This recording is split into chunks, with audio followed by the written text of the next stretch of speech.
السلام علیکم ناظرین، کیا آپ نے کبھی سوچا ہے کہ انسان سے پہلے اس زمین پر کس کی حکومت تھی؟ کون سی مخلوق یہاں آباد تھی جو خون خرابہ اور فساد کی وجہ بن چکی تھی؟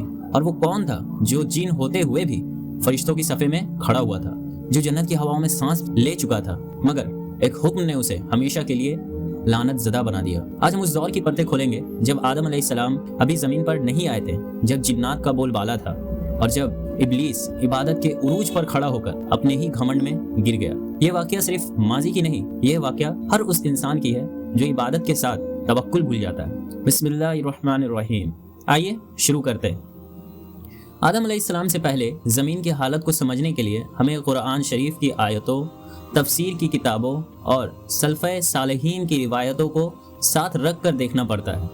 اللہ تعالیٰ نے جب فرشتوں سے کہا کہ میں زمین میں اپنا خلیفہ بنانے والا ہوں، تو یہ اعلان اس بات کی دلیل ہے کہ زمین پہلے سے موجود تھی، خالی نہیں تھی اور اس پر زندگی کا کوئی نہ کوئی نظام چل رہا تھا۔ فرشتوں نے عرض کیا کہ آپ اس میں ایسی مخلوق پیدا کریں گے جو فساد کرے گی اور خون بہائے گی؟ تو فرشتوں کا یہ سوال پوچھنا یہ ظاہر کرتا ہے کہ زمینی نظام انسان کے پہلے بھی تھی، کیونکہ فرشتے غیب کی بات اندازے سے نہیں کرتے بلکہ اللہ کے بتائے ہوئے علم اور اپنے دیکھے ہوئے تجربے کی بنیاد پر بولتے ہیں۔ اسی وجہ سے مفسرین کرام کہتے ہیں فرشتوں نے زمین پر پہلے موجود مخلوق کا حال دیکھا تھا، اور قرآن پاک یہ صاف بتاتا ہے کہ جن انسان سے پہلے پیدا کیے گئے، یہ جن آگ سے پیدا ہوئے تھے اور انہیں بھی اختیار دیا گیا تھا، یعنی وہ مجبور نہیں تھے بلکہ اچھے اور برے دونوں راستے چن سکتے تھے۔ شروع کے دور میں جن زمین پر آباد ہوئے، قبیلے بنے، علاقے بنائے اور آپس میں حکومتیں قائم کی، لیکن جب اختیار کے ساتھ تقویٰ نہیں ہوتا تو طاقت ظلم بن جاتی ہے۔ تفسیر کی کتابوں میں آتا ہے کہ جنوں کے درمیان آپسی لڑائیاں شروع ہو گئی، ایک قبیلہ دوسرے پر حملہ کرتا، قتل ہوتا، خون بہایا جاتا، زمین پر فساد پھیلتا گیا، کمزور جنوں پر ظلم کیا گیا، طاقتور جن دوسروں کو غلام بناتے تھے۔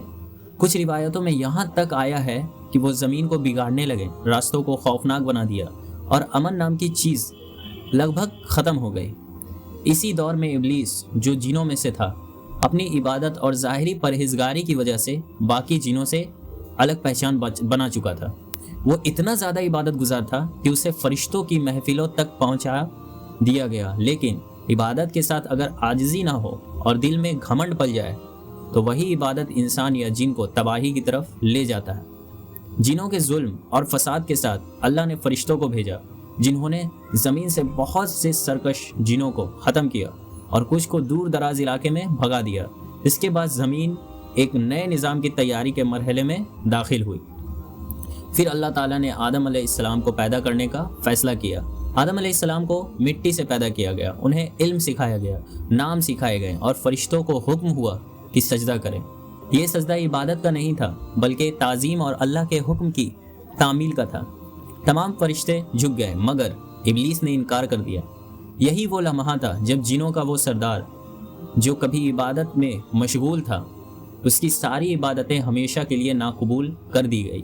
اس کے انکار نے ثابت کر دیا کہ اصلی برائی نسل یا جسم میں نہیں بلکہ تکبر اور حسد میں ہوتی ہے۔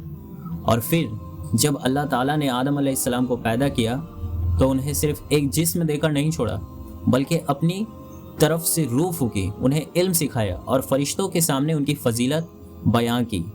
اس کے بعد آدم علیہ السلام کو جنت میں رکھا گیا۔ اس وقت آدم علیہ السلام جنت میں اکیلے تھے۔ جنت ہر نعمت سے بھری ہوئی تھی مگر اس کے باوجود آدم علیہ السلام کے دل میں خلش تھی، ایک تنہائی تھی۔ اللہ جو اپنے بندے کے دل کی ہر کیفیت جانتا ہے، اس نے یہ تنہائی دیکھی اور فرمایا کہ انسان کو اکیلا رہنا پسند نہیں۔ اسی رحمت اور حکمت کے تحت اللہ نے آدم علیہ السلام سے ہی حوا کو پیدا کیا تاکہ انسان کی زندگی صرف عبادت ہی نہیں بلکہ سکون، محبت اور آپسی تعاون سے بھی پوری ہو۔ آدم علیہ السلام اور حوا رضی اللہ تعالیٰ عنہ جنت میں ساتھ رہنے لگے۔ انہیں ہر چیز کی اجازت تھی، ہر پھل، ہر نعمت، ہر سکون، مگر اللہ نے ایک درخت کے قریب جانے سے منع کیا۔ یہ منع کرنا کسی تنگی یا سزا کے لیے نہیں تھا بلکہ آزمائش کے لیے تھا، تاکہ یہ ظاہر ہو کہ انسان اختیار کے ساتھ اللہ کی اطاعت کرتا ہے یا نہیں۔ اللہ نے صاف طور پر فرما دیا تھا کہ اس درخت کے قریب مت جانا ورنہ ظالموں میں شمار ہو جاؤ گے۔ یہیں سے ابلیس کا اصلی مقصد سامنے آتا ہے۔ ابلیس جو آدم علیہ السلام کو سجدہ نہ کرنے کی وجہ سے جنت سے باہر کیا جا چکا تھا۔ اس نے قسم کھائی تھی کہ وہ انسان کو بہکائے گا۔ اس نے آدم علیہ السلام اور حوا رضی اللہ تعالی عنہا کے پاس آ کر اللہ کے حکم کو کھلے طور پر جھٹلانے کی بات تو نہیں کی، بلکہ دھوکے سے کام لیا۔ اس نے کہا کہ اللہ نے تمہیں اس درخت سے اس لیے روکا ہے کہ کہیں تم فرشتہ نہ بن جاؤ یا ہمیشہ جنت میں نہ رہو۔ پھر اس نے جھوٹی قسم کھائی اور کہا کہ میں تمہارا خیر خواہ ہوں۔ یہاں یہ سمجھنا بہت ضروری ہے کہ آدم علیہ السلام نے نہ تو بغاوت کی، نہ ہی اللہ کے حکم کا مذاق اڑایا۔ ان سے بھول ہوئی انسانی کمزوری کی وجہ سے۔ انہوں نے یہ سوچ کر کھا لیا کہ شاید یہ منع کرنا کسی اور معنی میں تھا۔ یا ابلیس سچ کہہ رہا ہے۔ جیسے ہی انہوں نے اس درخت کا پھل کھایا، ان کی آنکھیں کھل گئی۔ جنت کا وہ لباس جو اللہ کی طرف سے تھا ان سے ہٹ گیا اور انہیں اپنی غلطی کا احساس ہو گیا۔ غلطی کے بعد آدم علیہ السلام اور حوا رضی اللہ تعالیٰ عنہا نے کوئی بہانہ نہیں بنایا، ابلیس کی طرح تکبر بھی نہیں کیا۔ انہوں نے فوراً اللہ کی طرف رجوع کیا، شرمندگی محسوس کی اور وہ دعا کی جو قیامت تک انسانیت کو سکھا دی گئی۔ اے ہمارے رب، ہم نے اپنی جانوں پر ظلم کیا۔ اگر تو نے ہمیں معاف نہ کیا اور ہم پر رحم نہ کیا تو ہم نقصان اٹھانے والوں میں ہو جائیں گے۔ اور یہی وہ فرق ہے جو آدم علیہ السلام اور ابلیس کے بیچ ہمیشہ کے لیے قائم ہو گیا۔ ابلیس نے غلطی کے بعد اللہ کو الزام دیا، جبکہ آدم علیہ السلام نے اپنی غلطی قبول کی۔ اللہ نے آدم علیہ السلام کی توبہ قبول کر لی، مگر اس کے باوجود فیصلہ بدلا نہیں۔ اللہ نے فرمایا کہ اب تم سب زمین پر اتار دیے جاؤ گے۔ یہ سزا نہیں تھی، بلکہ پہلے سے طے منصوبہ تھا، کیونکہ جنت انسان کا آخری گھر ہے، جبکہ زمین امتحان کی جگہ ہے۔ اور جب آدم علیہ السلام اور حوا رضی اللہ تعالیٰ عنہا کو جنت سے زمین پر بھیجا گیا تو اللہ کی حکمت کے تحت انہیں الگ الگ جگہوں پر اتارا گیا۔ تفسیر اور تاریخی روایتوں میں آتا ہے کہ آدم علیہ السلام کو ایک طرف اتارا گیا اور حوا رضی اللہ تعالیٰ عنہا کو دوسری طرف۔ مقصد یہ تھا کہ انسان یہ محسوس کرے کہ اللہ کی نافرمانی کا نتیجہ جدائی اور تکلیف ہے۔ آدم علیہ السلام زمین پر آئے تو انہیں پہلی بار بھوک، پیاس، تھکان اور تنہائی کا احساس ہوا۔ جنت کی سکون بھری زندگی کے بعد یہ دنیا انہیں اجنبی لگی۔ وہ لگاتار روتے رہے، اللہ کو پکارتے تھے اور اپنی غلطی پر شرمندہ رہتے تھے۔ اسی طرح حوا رضی اللہ تعالیٰ عنہا بھی الگ جگہ پر تھیں۔ وہ بھی روتی تھیں، دعا کرتی تھیں اور اللہ سے رحمت کی امید رکھتی تھیں۔ دونوں کی حالت یہ تھی کہ دل اللہ کی طرف جڑا ہوا تھا اور زبان پر توبہ تھی۔ اسی سچی توبہ اور شرمندگی کی وجہ سے اللہ تعالیٰ نے ان کی توبہ قبول کر لی۔ قرآن کہتا ہے کہ اللہ نے آدم علیہ السلام کو کلمات سکھائے، یعنی کچھ خاص الفاظ جن کے ذریعے انہوں نے توبہ کی اور اللہ نے انہیں معاف کر دیا۔ علماء لکھتے ہیں کہ اس کے بعد اللہ نے آدم علیہ السلام کو حکم دیا کہ وہ ایک مقرر جگہ کی طرف جائے۔ بہت سی روایتوں میں آتا ہے کہ ملاقات جبل عرفات کے قریب ہوئی۔ عرفات کا مطلب ہی ہوتا ہے پہچاننا۔ کہا جاتا ہے کہ وہیں آدم علیہ السلام اور حوا رضی اللہ تعالیٰ عنہ ایک دوسرے کو پہچانے اور ملے۔ یہ ملن صرف جسمانی نہیں تھا بلکہ رحمت کا ملن تھا، دو ٹوٹے ہوئے دلوں کا ملن تھا جنہیں اللہ نے پھر سے جوڑ دیا۔ ملنے کے بعد دونوں نے اللہ کا شکر ادا کیا اور دعا کی، وہی دعا جو قرآن میں بیان ہوئی ہے اور جسے انسانیت کی سب سے پہلی توبہ کہا جاتا ہے۔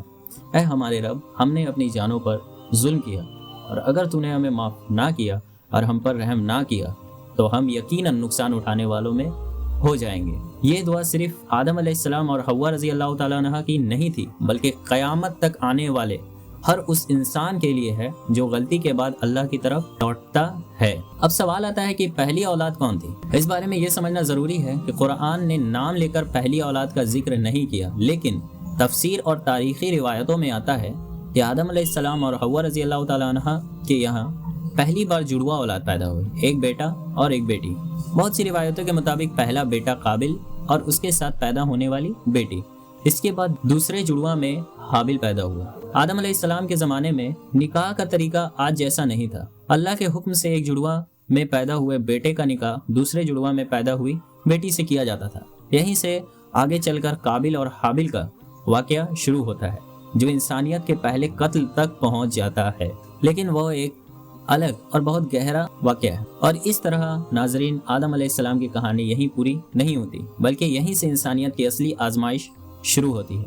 ایک باپ جو اللہ کا نبی، دو بیٹے جو ایک ہی گھر میں پلے بڑھے، ایک نے اللہ کی اطاعت کو چنا اور دوسرے نے حسد، غصہ اور نافرمانی کا راستہ۔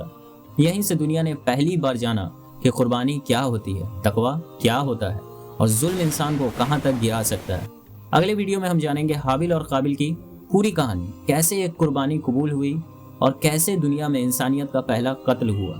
اگر آپ چاہتے ہیں کہ یہ سلسلہ یوں ہی علم، عبرت اور ہدایت دیتا رہے تو اس سفر میں ہمارے ساتھ بنے رہیے۔ اللہ ہمیں حابیل جیسا دل عطا فرمائے، تقوی والی قربانی کی توفیق دے اور قابل کے حسد اور غصے سے ہماری حفاظت فرمائے، آمین یا رب العالمین۔ ملیں گے اگلی ویڈیو میں حابیل اور قابل، انسانیت کی پہلی آزمائش کے واقعے کے ساتھ۔ السلام علیکم۔